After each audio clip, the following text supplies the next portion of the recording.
Chapter 2, Thursday, August 12th, 1943. I was so excited last night I could hardly sleep. Evelyn perches on a red vinyl stool in the diner, crossing one slender leg over the other. More than one customer notices. Reaching around her, I gather a stack of dirty breakfast dishes from the counter and lower them into a bucket. Why's that? Why's what? Why were you so excited? Oh, she spins around on the stool, bright eyed as she faces me across the counter. Because dude is working today. I pause. Who? I've been here 2 days and haven't heard a single mention of this fellow. Dude. Evelyn nods enthusiastically as if that explains everything. He's our early morning busser. He only works mornings. Early mornings. I press my lips together. So I gathered. Why does he only work mornings? Does he have another job? He has two. She says it with the same admiration another woman might reserve for a war hero. He only works a few shifts here because he works at McQueen Norris during the day and waits tables on the Admiral at night. He's kind of like you, very serious, works all the time. A small smile tugs at my lips. There's an innocence to Evelyn that is equally irritating and endearing. McQuay Norris? An idea takes root. The automobile parts company? Their advertisements are splashed across every newspaper and magazine in Colorado. I think so. Evelyn shrugs, twisting a loose thread on the knitted skirt of her black floral peplum dress. They make bullets now. Or missiles. Or maybe airplane things? I don't know. Everybody makes something for the war these days. Well, except Harry. Harry makes food, but he makes food for people who make things for the war. So I suppose that still counts? Of course it does. We all have to do our part. I wet a rag, scoop up the quarter left beside an empty coffee cup, and slip it into my apron pocket. And what's the Admiral? It sounds fancy. Harry hasn't told you about the Admiral yet? Evelyn stays planted on the stool while I attempt to wipe the counter around her. It's this big, beautiful riverboat right on the Mississippi. You can dance, play carnival games, or eat the most wonderful steak you've ever had in your life. Her perky smile dips into a frown. Well, at least you could before the war. Now we can only have the steaks Harry makes us after the diner closes. My brow furrows. I thought steaks were nearly impossible to come by these days. Evelyn shrugs. Harry said we can't get them for the diner, but 2 or 3 times a month, Mr. Levins, the butcher, lets Harry buy a few nice steaks, and then he cooks them up just the way I like them. Harry makes the best steaks. Have you ever had one of Harry's steaks? I should ask Harry to make you a steak. I wonder if he can get 3 steaks. I resist the urge to point out that one of her steak dinners could likely feed my entire family back home for 2 days. And why are you excited that Dude is working? You're up awfully early. Oh, her bright smile falters, her brow pinching together. I don't remember. I stare at her a moment. Well, when he gets here, could you introduce us? Maybe he knows if they need more servers on the Admiral or assembly line workers at McQuay Norris. At least, until I can find a legal position. Evelyn hops off the stool, nearly vibrating with excitement. Oh, Louise, that's the best idea you've had all morning. Well, I only woke up an hour ago. I heft the bucket of dirty dishes from beneath the counter and carry it toward the sink. Dude is such a sweetheart, and he's handsome too. His hair's a little thin on top, but not in a bad way, in a distinguished way. You two would make a smashing couple. No, no, no. I shake my head as I refill a salt shaker. I am not looking for a man right now. I'm looking for someone who can help me find a job. Evelyn bounces on her toes and claps her hands together like an excited child. Oh, this is perfect. Dude would make a wonderful husband, and he's a great dancer, too. Sometimes he gets us on the Admiral for free, and I just know he'll invite you dancing. You and Dude could be the next Fred Astaire and Ginger Rogers. Evelyn. And then we could all double date together, you and Dude, and me and Harry, and we could go dancing on the riverboat and to the movies, and maybe even to Forest Park because Dude likes picnics, and I catch my sister-in-law by both shoulders. Listen carefully to me, Evelyn. Her eyes go wide. I'm sure your busser is a swell fellow, but I do not want or need a man in my life right now. Mother, Eugene, Violet, Etta, Helen, Irene, William, Joseph, Aggie. I loosen my grip. They're counting on me, and I'm not about to let some Romeo distract me from that. Do you understand? Evelyn pouts. I was just trying to help. I know. Something in my chest softens, and I appreciate that truly, but I have a plan, and I don't want anyone interfering with it. If I wanted a husband, well, I could have found one back in Colorado. I lower my voice. But I can't afford to fall in love with someone who won't put my family first. I made that mistake once already, and I won't make it again. So for now, please don't try to fix me up with anyone, all right? Evelyn nods, though her pout remains firmly in place. Then she drifts off toward the kitchen, likely to tell Harry I've bruised her feelings. The woman requires reassurance the way most people require oxygen. Grabbing the water pitcher, I make my way to table 2 and refill their glasses just as the bell jingles over the front door. A man in a neatly pressed 3-piece suit steps inside and hangs his hat and coat on the rack near the counter. I glance over my shoulder. Sit anywhere you'd like. I'll be right with you. The older couple at table 2 chuckle.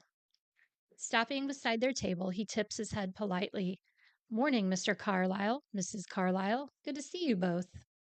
I offer the man a polite smile and tuck my rag beneath the water pitcher to keep the condensation from dripping onto the floor. At 6:30 in the morning, the air already feels like thick, steaming soup. Oh, so you're a regular here. The man smiles easily, following me back to the counter. Something like that.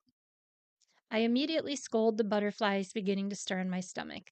It's not that he's devastatingly handsome. He's tall, a little thin on top, and dressed too nicely to be at a diner this early in the morning, but his smile is dangerously charming. Warm, the sort of smile that makes a woman feel seen. Hey, dude. Lydia, the other morning waitress, beams as she pats him on the arm. Meet Harry's little sister, Louise. A tiny dimple appears in his left cheek as his grin widens. I've been trying to. My cheeks warm. I'm so sorry. I didn't realize. It's quite all right. He slips his hands into the pockets of his charcoal trousers, smiling as though he genuinely means it. You probably weren't expecting an employee to come through the front door. Well, I also wasn't expecting a buster to wear such a nice waistcoat and tie. The moment the words leave my mouth, I regret them. Why must I always say exactly what I'm thinking? Dude's cheeks turn a surprisingly charming shade of pink. Well, it's not exactly a zoot suit, but I do my best. From the kitchen doorway, Harry watches us with far too much amusement. He strides into the dining room, claps his friend on the back, and tosses him an apron. You look mighty dapper, my boy. Now go clear the dishes from table 7. Dude flashes Harry a 2-finger salute before rolling up the sleeves of his crisp white shirt. Then he turns back to me. It's nice to meet you, Louise. I'm Ernie Spaulding, though everyone calls me Dude. I dry my hand on my apron before offering it to him. Nice to meet you too. And when things slow down later, do you think we might talk? I'd like to ask you about your other jobs. Dude shrugs one shoulder and gives me a crooked smile that threatens to outmatch the August heat in melting my resolve. Sure, I'd be happy to.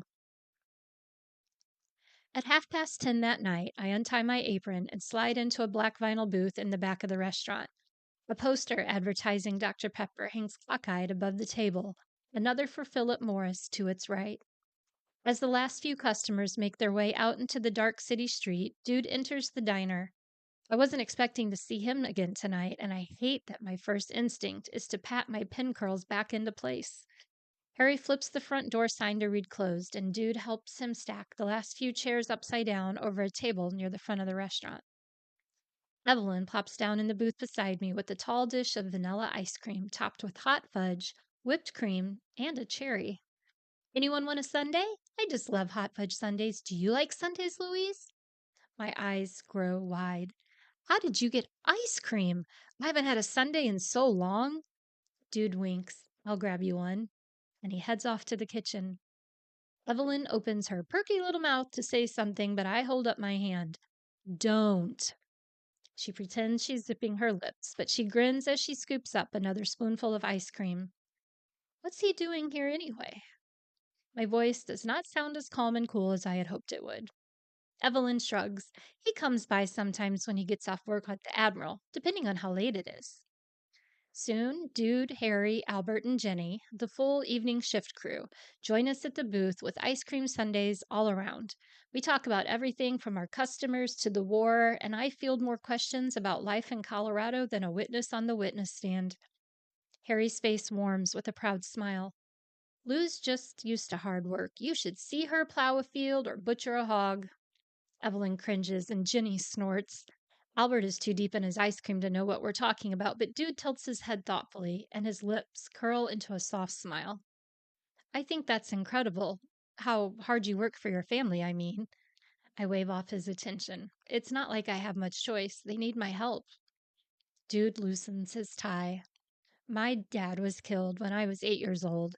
I understand the struggle of trying to pick up the slack.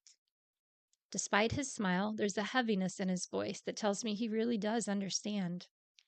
I steal a cherry from Harry's sundae and turn back to Dude. Are you the oldest? He nods and gives me the cherry from his sundae, too. I am. I took a job as a paperboy to help out. When I turned 10, I got hired on at a construction company hauling lumber from their trucks to the job sites, but it just wasn't enough. I scraped some hot fudge from the side of my glass. What do you mean? Well, my mom had to divide up the family and send my brothers and sisters to live with different relatives. I ended up living with my Aunt Maud, so I admire you for what you're doing. Not being able to keep my siblings together is probably my greatest regret in life. I squeeze my eyes shut and open them again. The selfishness of my past mistakes hang over me like a rain cloud, threatening to drown me in my own remorse. If I don't earn enough money in St. Louis, Dude's sorrowful tale will be my own. I straighten in my seat, imagining Dude as a little boy selling papers and hauling lumber. Dude, that's not your fault. It never should have been your responsibility. You were just a little boy. And you're a lady. He shrugs. Sometimes life isn't fair and we have to do hard things. Nothing makes my blood boil faster than when a man throws around the word lady like it's an insult, as if femininity is a weakness rendering us less valuable. But the respect in Dude's voice makes me want to wear the term as a badge of high honor. Harry stretches out his arm and offers the worst and loudest fake yawn I've ever heard. Whew, I'm beat. I think Evelyn and I are gonna head upstairs. You guys feel free to stay here and talk a while. Jenny and Albert exchange looks of awkward discomfort. Shaking his head, Albert collects the empty Sunday dishes and heads to the kitchen. Well, that's our cue. We're out of here. Good night, everyone. Good night. Evelyn giggles as Harry chases her up the stairs. I'm relieved when the door at the top of the stairs actually clicks shut, but I'm also bothered because I know that means they're not going to be sleeping. I shake the thought loose. Dude, do you have a minute? Sure. He comes around and sits beside me in the booth, turning sideways to look at me. You wanted to know more about my other jobs, right? Yeah, do you know if either one is hiring? Dude's cheeks lift in a half grin. Not a fan of working for your brother? I quirk up an eyebrow. It's all I've ever dreamed of and more. The little bark of his laughter brings me great satisfaction. What I'd really like is to work as a legal secretary by day and wait tables at night. Unfortunately, the attorneys I visited yesterday aren't hiring, so while I wait for something to open up, I thought maybe I could take on some factory work or extra waitressing shifts, someplace where the pay and tips might be a bit more. Dude's smile disappears. Is it really that bad at home? I answer with honesty, too tired to consider discretion. When Harry first moved out here after Daddy died, he was sending money home, and it was enough. But then he married Evelyn and bought this diner, and now he doesn't have any money left for our family. Dude rubs the back of his neck. I really like your brother, don't get me wrong, but he doesn't seem like the most reliable or responsible person. I hang my head. Who am I to make Harry sound bad after what I did? Dude's expression gentles. McCoy Norris isn't hiring, but I heard they'll be looking for more waitresses on the Admiral for the dinner shift in a few weeks. That's the 2 to 10 o'clock shift. Oh, that would be perfect. I clasp my hands together. That gives me plenty of time to work the breakfast and lunch shift here Change and still make it to the Admiral by 2. Dude presses his lips together. I'll warn you, it's exhausting. I don't leave the boat until almost 11 most nights, and then I'm back here by 6 in the morning on the days I work for your brother. I straighten in my seat. I'm not afraid of hard work or long hours. Oh, I believe you. So, will you put in a good word for me? The best word. My Sunday dish is empty, but I scrape my spoon around the edges, needing to do something with my hands while we talk. Are you still sending money home too? Is that why you're working 2 jobs? Dude cocks his head to the side and grins. My heart flutters this time. Gracious, maybe I'm more tired than I originally thought. Not exactly. His jaw shifts slightly. My siblings are all grown now, and mom passed away last year. Oh, I am so sorry. I reach over and place my hand on his arm. It's an intimate gesture, but anything less would feel heartless. Thanks. After dad died, mom remarried. They had 2 more kids, Ricky and Stella. Then her new husband died. So mom remarried again, but when she passed away, the new guy didn't want to take care of the kids that weren't his. He takes a steadying breath. So I'm raising them. Wow, what a generous thing to do. I can't imagine a single man in his 20s raising 2 younger siblings, half siblings at that. How old are they? 9 and 6. He shifts uncomfortably in his seat. I'm sorry, I don't mean to interrogate you about your personal life. I guess I just ask too many questions when I'm tired. Dude's soft chuckle puts my mind at ease. No, not at all. I enjoy talking to you. It's just that most ladies don't want to get involved with a man who's raising children. Get involved? I wipe my palms on my trousers. I want to tell Dude that he's got it all wrong, but does he? I've only spent a few hours with him, but for some reason, I don't want that possibility taken off the table. I don't need a man in my life, but Dude doesn't seem to be the kind of man who thinks I need one either. I swallow hard. Then most ladies are fools. So, how do you do it with working 3 jobs and all? His shoulders loosen. It's not always easy, but our landlady, Mrs. Magruder, helps out a lot. She keeps an eye on the kids when they're not in school in exchange for me doing odd jobs around her place on my days off. Well, that's a convenient exchange. Dude nods. My job at McQuay Norris covers our bills just fine. I work here and on the Admiral to take care of my own family. Your own family? I scoot back in my seat, confused. Also, why do I feel so disappointed? Dude's cheeks pinken, and then my heart flutters again. I really do need to get some sleep. I meant my future family. There's an unmistakable urgency in his answer. When I finally get married, I want my wife to be well provided for. I bought some property out in the county, away from the noise of the city, and when I have enough money saved, I'm going to build a house on it. Oh, that sounds lovely. My voice isn't much more than a whisper. Dude slides the Tabasco sauce back and forth between his hands on the table, then pushes it beside the napkin container where it belongs. Come by the Admiral in a few weeks and ask for Roy. He's the evening shift manager and a good guy. He'll give you a fair wage. Thank you for the information and also for not judging me for working so much. No, I think it's admirable. We sit in comfortable silence a moment before he pushes to his feet. Get some sleep, Louise. I'll see you tomorrow.